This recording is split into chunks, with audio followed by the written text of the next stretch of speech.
Listen to part of a lecture in an art history class. We've been talking about the art world of the late 19th century in Paris, and today I'd like to look at the women who went to Paris at that time to become artists. Now, from your reading, what do you know about Paris, about the art world of Paris during the late 19th century? People came there from all over the world to study. It had a lot of art schools and artists who taught painting. Our book mentions classes for women artists, and it was a good place to go to study art. If you wanted to become an artist, Paris was not a good place to go. Paris was the place to go. And women could find skilled instructors there. Before the late 19th century, women who wanted to become artists had to take private lessons or learn from family members. They had more limited options than men did. But around 1870, some artists in Paris began to offer classes for female students. These classes were for women only. And by the end of the 19th century, it became much more common for women and men to study together in the same classes. So within a few decades, things had changed significantly.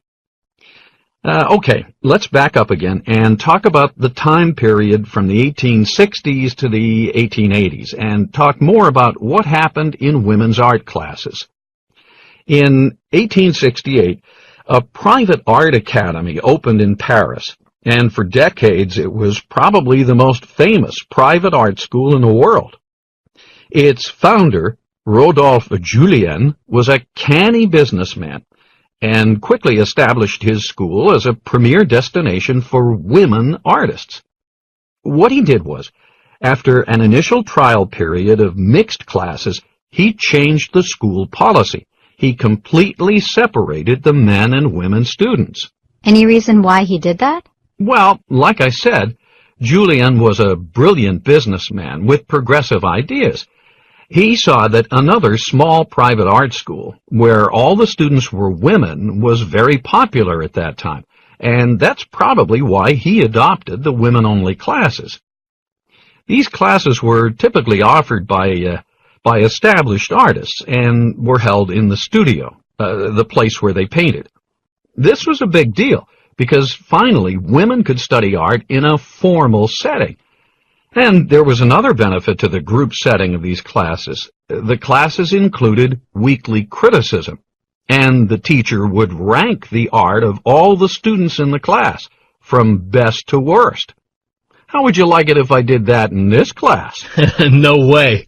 But our textbook said that the competition was good for women. It helped them see where they needed to improve. Isn't that interesting? One woman artist, her name was Marie Bashkirtseff.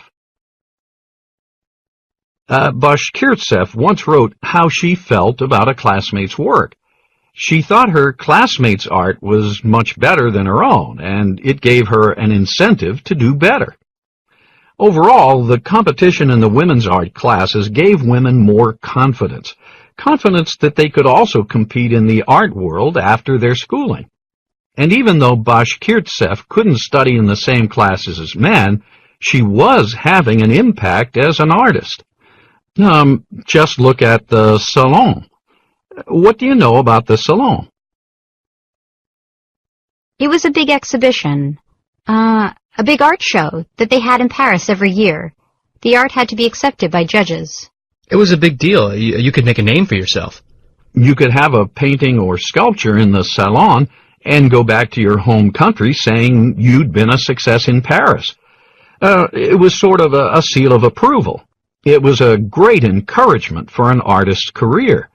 And by the last 2 decades of the 19th century, 1/5 of the paintings in the Salon were by women, much higher than in the past. In fact, Marie Bashkirtseff herself had a painting in the Salon in 1881. Interestingly, this masterpiece, called In the Studio, is a painting of the interior of Julien's art school. It's not in your textbook. I'll show you the painting next week. The painting depicts an active, crowded studio with women drawing and painting a live model. It was actually, Bashkirtsev actually followed Julien's savvy suggestion and painted her fellow students in a class at the school with the artist herself at the far right. A great advertisement for the school when the painting eventually hung at the salon, for a women's studio had never been painted before.